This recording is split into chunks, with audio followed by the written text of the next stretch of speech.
But also Sherri and I today, my beautiful, wonderful wife, celebrating 27 years of marriage today. Wow. About that. 27 years. You remember my children were in your wedding. Yes. And they were tiny. Tiny. And Now they're all grown. I laugh so hard when I go back and look at those.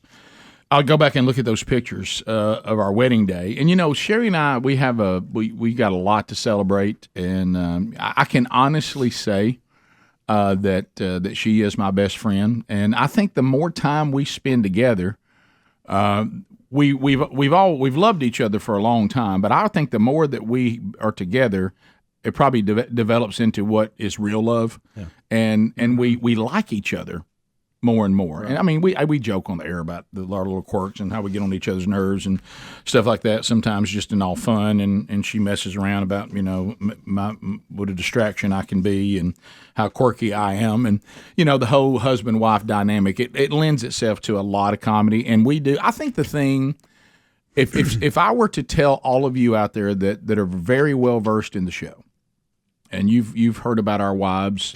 And we are blessed men to have the women that we have in our lives. They are truly gifts, as it was intended, equal but not the same. And the role that a wife plays in a man's life it's crucial, or it can be devastating and destructive. And the same thing for husbands. But anyway, so I think the thing that people would find maybe the most surprising, because Sherri comes across, and she is, as being extremely serious. She's definitely an intellect. She's very well read. She's incredibly smart and intelligent and has tremendous depth. But she also, I think the surprise would be, is how funny she really is and how much she enjoys laughing and cutting up. She's much more of a cut up than everybody knows she is, and she doesn't really show that side as much as I do, obviously. And she probably would prefer I would show mine less. But we laugh and laugh a lot, and we cut up a lot, and we have tremendous fun together. And so just some of the conversations that we cut up and have, I think people would go. But Sherri says this. She goes, it's kind of hard to hide that side of me for the very fact that is what is blatantly obvious is that I married you. So if I married you, I can't be overly serious. No. Right? Because how much would I get on your nerves? And so can you imagine dealing with me every day and you don't have a sense of humor? So anyway, and another thing, and I've said this in years past, and is the other part of that is, and Greg, you can speak to this too, is the process of Sherri and I getting married was the process of God redeeming me. And we neither one of us were agnostic or atheist or anything like that. We both believed in God, believed that there was only one God, and believed in the gospel and understood the gospel, but really there had never really been transformation in our lives. And in the process of me desiring to marry Sherri and ran into a pastor, Rick Cagle, who's now gone on to glory. In his conversations with me and with us, God used that for us to understand that we had never really been redeemed.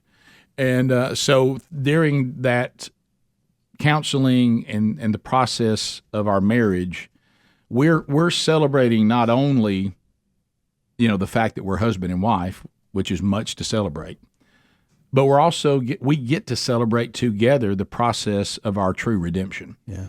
And look, it's been a process of sanctification and growing. And like a guy who called the show the other day, he said, "Are there things that you even after redemption listened to or did that you don't do anymore?" And I said, "Yeah, but that's called sanctification." Mm-hmm. You grow, and so the more you mature spiritually, the more sensitive you are to the things that God hates, and more sensitive to the things that God loves. Yeah.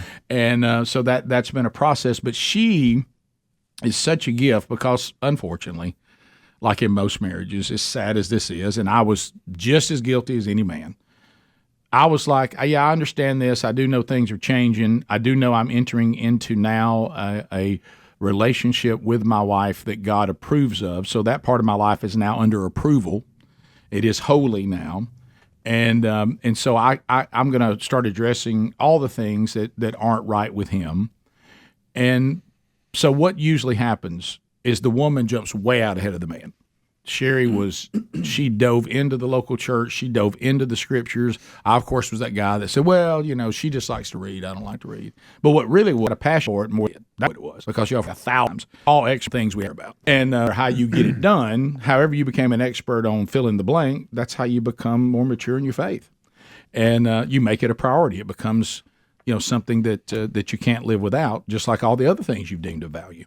And so it was embarrassing, but she kind of had to spiritually lead our family for far too long. And so I remember this was before, Bronner went to heaven, because God was taking me through this. But, 3 years into our marriage, when she was having her first biological son, which is Brooks, who just turned 24 this week, and there was trouble with his birth, an emergency C-section, which could have led to her death and Brooks as well.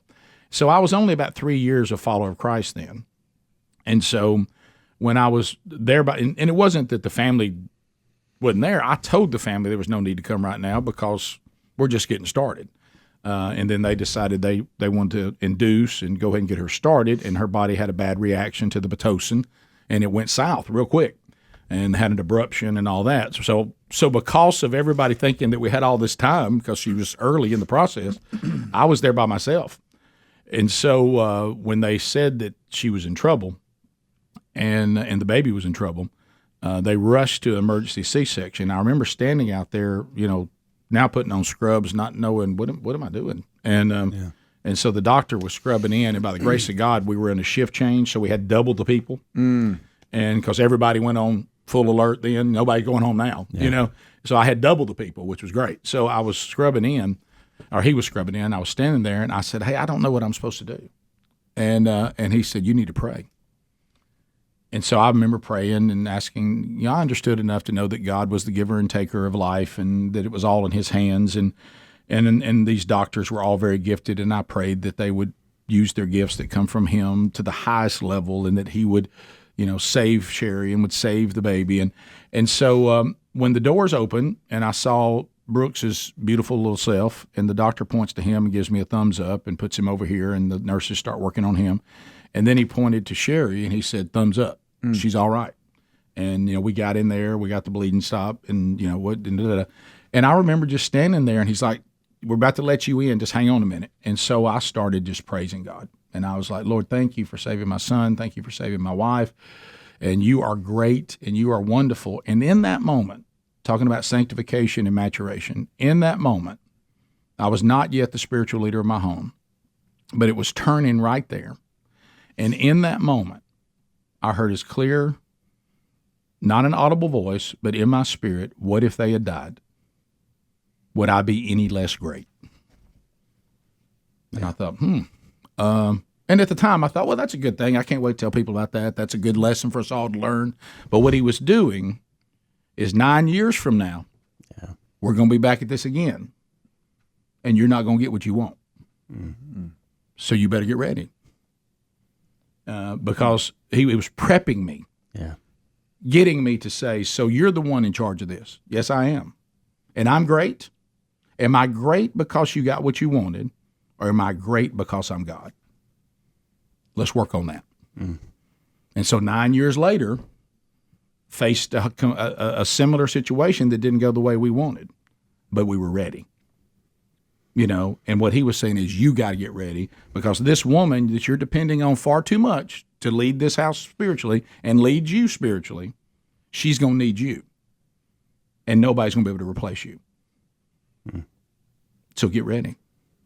And so that whole process of maturation started, and he was right. And he provided it, but he said, but you better go access it. Yeah. Yeah, so...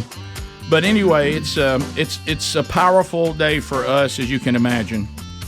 And what a great God that we serve. And I thank him every day for the gift of Sherri. And I know she's a gift to so many of you, too. So we'll be back. More Rick and Bubba coming up.